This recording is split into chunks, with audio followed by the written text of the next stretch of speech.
Didn't need these glasses 10 years ago. All right. ECU week. All right, we're excited, as a staff, as a team, and as a program to kick off the season. I'm very proud as a head coach to be on a staff like this. We have over 310 years between us in this sport.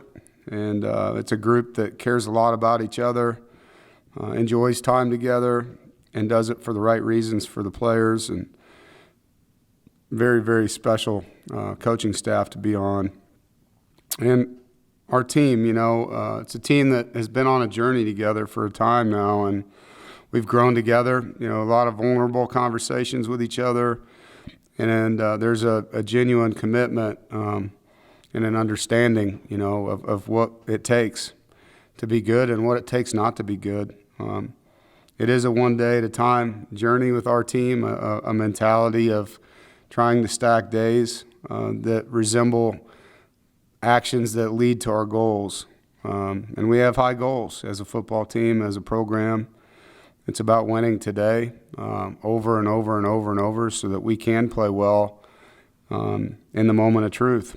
And that's what Saturdays are about. So trying to be the best version of ourselves. I really have enjoyed this training camp with this group and the preseason. It's been, great having the 2 extra days the NCAA allowed for rest to break up the work. It's as healthy as I've ever seen a team coming out of training camp here, because of the time they've had from a recovery standpoint. So I'm excited about that. And we've been able to blend, really hot weather with some rain. And so the conditions have made us adjust, which is good for what we might see in the opener. Unique that we've practiced so much since our last game. We played UNC that Friday before Thanksgiving, or of Thanksgiving weekend. Prepared for a bowl, which we didn't play, had spring ball, which doesn't have a game against someone else, and then fall camp. So we've practiced a lot without a game.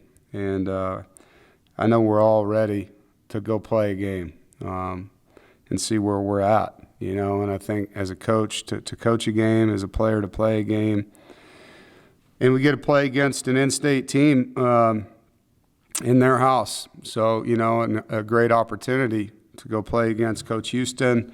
I have great respect for and his staff. They also have a lot of continuity on their staff and a team that he's been able to recruit and develop.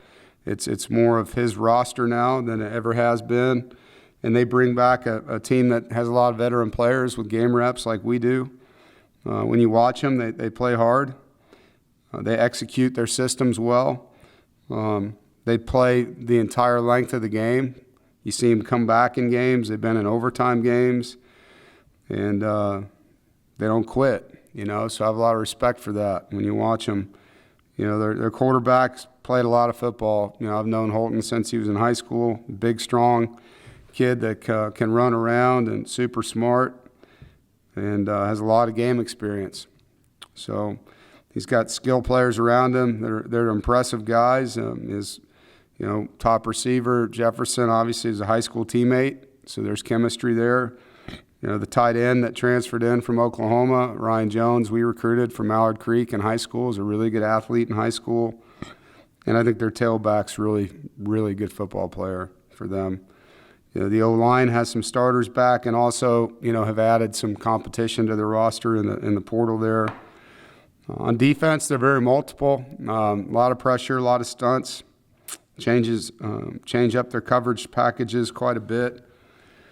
They play hard. I do see good defensive speed when you watch their film. The best thing they do on defense is get the ball back. Last year they got 21 takeaways on defense. Crowd noise would be great to be involved in an atmosphere like that.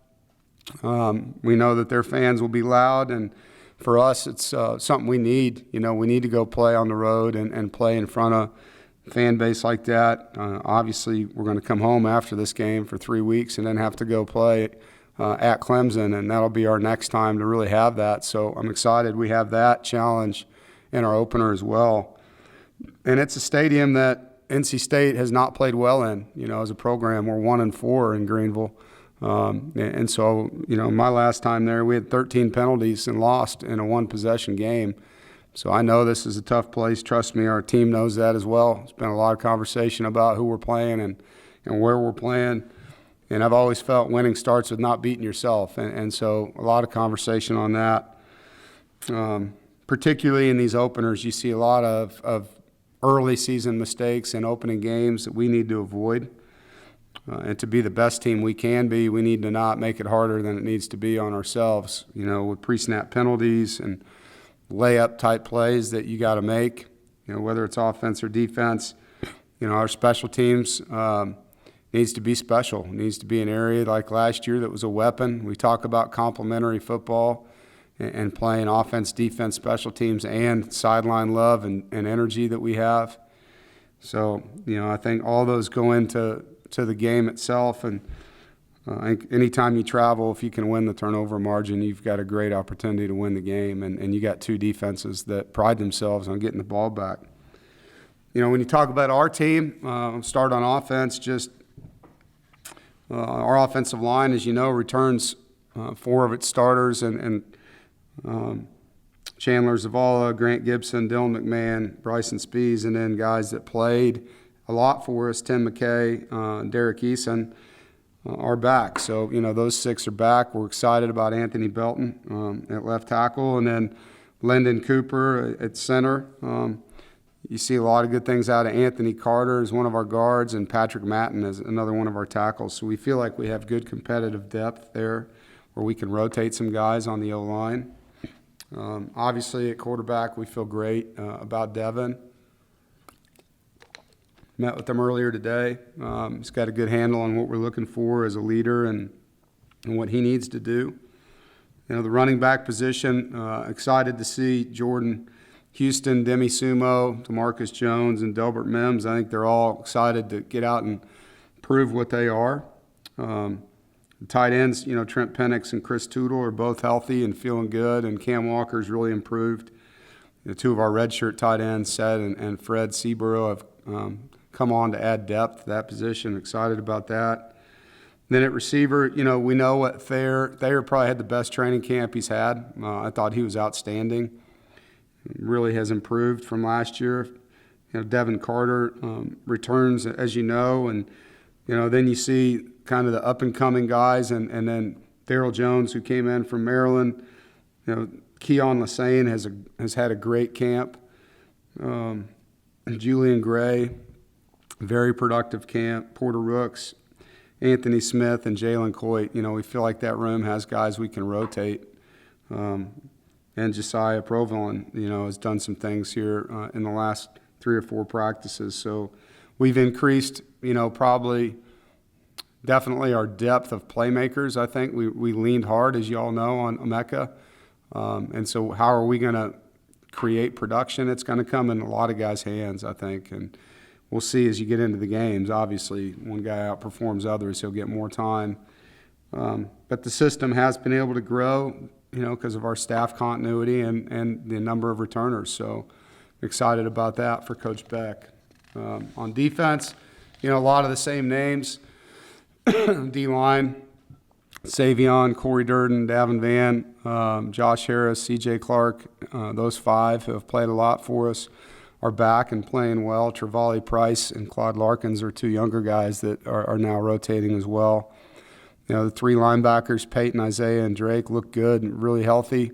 Excited about those 3. And then the improvement of Jalen Scott, Jalen Parker, and Caden Fordham behind them in our rotation. In the secondary, we've got some competitive depth, and we'll be able to rotate some guys. Tanner Engel and Jakeem Harris, Cyrus, Devin Boykin at safety, T. Bake, and Josh Pierre-Lewis as the nickel and dime, and then our corner, Shy Battle, Aiden White, Derek Pitts, Tayshawn Smith. So we'll see how this plays out. There's going to be a lot of guys, particularly early, getting some rotational time. And as you guys know, as the season goes on, we're going to need them all. And so I think it's important early to give a lot of guys opportunities.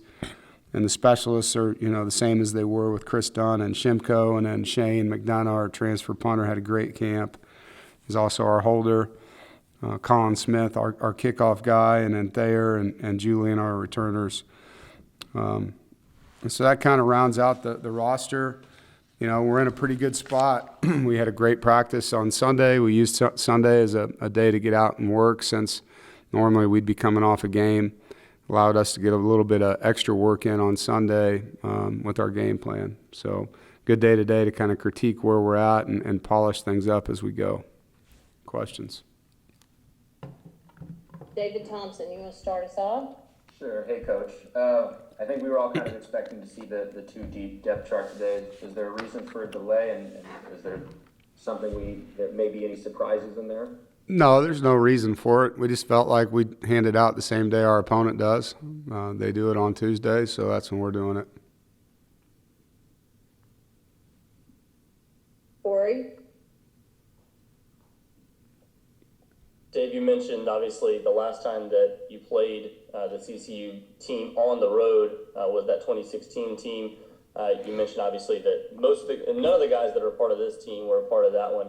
How do you kind of relay that to them, the importance of going on the road and changing that that record that you have against them on the road? Well, one, you talk about it, you recognize it, and two, we're not the same team we were in 2016 either. That was a young football team, really young. All those guys that ended up being NFL players were sophomore starters in that game. We made a lot of immature mistakes. And so I've talked about all of that, with them. So, you recognize it, but you also have to look at who you are. We're a team that can play a lot better than that team did at that time in their career. So we need to, and I think maturity is a big deal on the road. You look at your leadership, and we've got an experienced team that needs to make sure that we're not making it harder than it is to win a football game with pre-snap and post-snap decisions that can, hurt our chances to be successful. Also wanted to ask you about Holton Ahlers too. You mentioned obviously you're recruiting him from his freshman season on, early on in his career back in high school. What did you see from him then that made him such a good recruit, and what do you see from him now that makes him such a difficult quarterback to face? Well, he reminded me a lot of guys that I had at Northern Illinois, and at that time, we were still trying to find a mobile quarterback because he could run and he was tough. Similar to Jordan Lynch and Chandler Harnish, two of the guys I had at NIU. So we liked that about him. We thought we could run, some of the downhill QB runs because he's a 230-pound guy and still have, the drop-back pass game that we wanted to have. And so those are the things, he was a 4.0 guy. He's obviously from a football family, had all the right things, and ultimately he chose to stay home, and be a part of their family's legacy at that school, and have nothing but respect for him for that. And what makes him good now is, the same things then. He was mobile, still is, had a good arm, sees the field, is good on his feet. All those reasons I recruited him then are the same reasons he's a 4-year starter for them. Thanks, Dave. Jonas. Afternoon, Coach. How are you? Hey, Jonas. How you doing, bud? Good. You kind of touched on it a little bit, but, we know in college football there are no preseason games, no scrimmages, no jamborees, so your first opponent, it counts. What makes this game on the road in a hostile environment the perfect test right out the gate for your experienced bunch? Yeah, I think I pretty much touched on all of that in my remarks. It's the crowd noise is a factor when you're on the road, and so when we get to play at some place where that's an element, it tests you. It tests your focus with your 11 guys on offense, and it tests your mental maturity when you have opponents fans saying whatever they're going to be saying to you, right? And can you manage yourself in that environment? Because we can't practice that. We can't put people in there yelling at our guys. So, there's a hostile part of playing at a stadium, that sells out, that has, rowdy students just like ours does, And so it does test you. It tests your leadership. It tests your ability to stay focused on the task instead of the surroundings. And they're a good football team. I think it's the best team Coach Houston's had. He's got a lot of good players back. His staff, has been together a while, and they're his kids he's recruited. So, You know, we're not just playing against some team. I mean, it's a good football team. They were a bowl-eligible team last year, and they're better than they were last year because of who they brought back. Todd Gibson. Yeah, Dave, it was amazing as you were going through the roster, just how deep this team is. Your 10th year here, you got the program, it seems like, to the point you wanted. How hard is it to get to this point, and is this the kind of the team that you always expected you would get this program to look like? Well, yeah, if we can stay healthy, knock on wood and pray and all that stuff, Wolfpack Nation. But, yeah, if we can stay healthy, we've got really good competitive depth. And it doesn't take long. You know, if you're looking at a depth chart and you see a fourth or fifth year player backed up by a second or third year player, well, what's going to be behind one of them, a freshman? You know, and so it doesn't take long to change the equation. And so I hope that we don't. You know, I hope that we can keep that rotational depth going. And to answer your question, yeah, absolutely. This is what I hoped for. I hope to have not just a starting group of guys, but a group of guys that are trying to beat them out, that are good enough to beat them out, that can go in the game and not just take reps, but produce and help us win. And so I think we have that, you know, and we have tremendous leadership on this roster, not just with our captains, with guys in the position room. So, you know, it's taken time, as you mentioned. But I do think some of the other teams we've had similar things, you know, maybe not the same depth. But, you know, we've had some older teams from time to time that have really had tremendous seasons and good leadership as well. David. Hey, Coach, kind of to piggyback on Gibby's, you know, what you said a little bit, but, you know, you showed up wearing glasses. You said, you know, you didn't need these, 10 years ago. And have you had time kind of to think about your own growth and what you've accomplished here in the past decade and kind of what's still left to be done, things like that? Well, definitely what's left to be done. You know, I mean, I know what my goals are here, win a championship, you know, and so, you know, that's what it's been about since day one. One pack, one goal, united mission to win a championship. You know, it's been since day one, the mission statement of our program. And the identity of our team, you know, hard, tough, together. It's been a part of our makeup, and I think that's very evident when you watch us play. That's branded in us here, you know.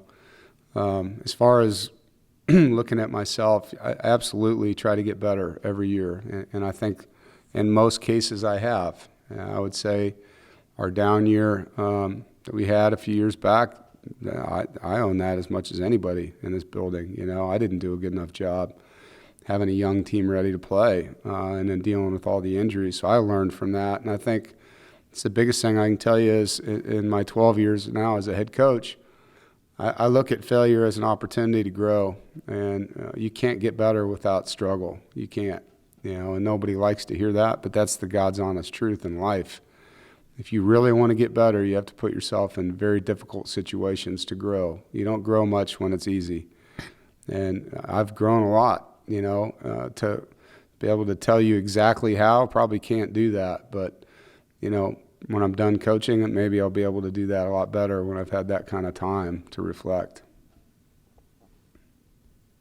Corey. Dave, you talk about the growth. I mean, how much do you feel like obviously it's been several years now at this point, but you still have staff continuity from it. How much do you feel like you grew that 2019 season heading into now with a lot of those guys still being on this team? Yeah, I mean, it's funny. I thought about that season this morning for some reason, and I'm thankful that I had to go through it because I'm better for having gone through it and exposed things in our program that, you know, had we not had some of those injuries and we were able to get to a bowl and maybe not have to really dissect what's wrong, probably wouldn't be where we're at right now. You know, and so thankful for that year and for Boo allowing me to fix what was broken, you know, with myself too. And I think all those hardships that this team suffered, I think shared adversity is a critical part of a team. You know, it's how you come together. It's, going through creating scars. We all have the same scar from 2019. It's a big, ugly one, man, and we remember it for those of us who are here, and we don't want another one like it. And so, yeah, having that shared adversity with those young men that were a part of that failure has allowed us to really prevent it from coming back. And you mentioned a lot of the depth that you have and the talent that you have returning, but, two positions in particular, obviously at the running back position, and then, with that third wide receiver spot, there's a lot of young guys battling for those positions. What have you seen from some of the younger players in this roster at those two positions in particular? I've seen people emerge more than anything. There's a lot of competition, and guys that we were hoping would be playmakers for us are showing that they are. Consistency starting to emerge in some guys more than others, and as you know, these are practice things that we're watching, not games yet. So this could change. Sometimes games bring out better things in some guys and not so good in others. So judging it from what we've had, which is a lot of practice since we played UNC, the improvement from Keon Lassane, from Julian Gray, the addition of Darryl has really helped the room. Jalen Coit, what he did in our second scrimmage. Anthony Smith, had a great spring. So there's competition, and I think that pushed our guys. I think Thayer's better because of Porter Rooks and Julian Gray and Jalen Coit. He had to push himself to get better because he knew they were coming for his job, and I think that makes him better. And it did, because he's playing as good as I've ever seen him play right now. So, the running back position, you guys helped us there. I mean, all you did was talk about how are they going to be good. They lost Bam, they lost Ricky. I mean, who's going to be good in that room? Like, they read that stuff. They know. So, yeah, that's a hungry group right now. They're anxious to get on the field and let you know who they are. David. Coach, you mentioned crowd noise, and that's being the only road opportunity into Clemson. Are there things you guys are implementing into practice to sort of simulate? I know you guys did cowbells from Mississippi State, anything like that? Yeah, we'll definitely have, anytime we play at a place where we need to, whether it's the actual crowd noise or their fight songs or music, but the offensive field will have a lot of noise on it on Tuesday and Wednesday to prepare for that. Obviously on defense it's not as bad because they're not going to be as loud when their offense is on the field. I don't see any more hands raised. Does anyone else have a question for Coach Doeren? All right, y'all let me know if you need anything. Thanks, Coach. Thanks for having me, and all the Wolfpack fans that are coming down to the game in Greenville. We look forward to having you there. Hope we have a lot of red in the seats. Go Pack.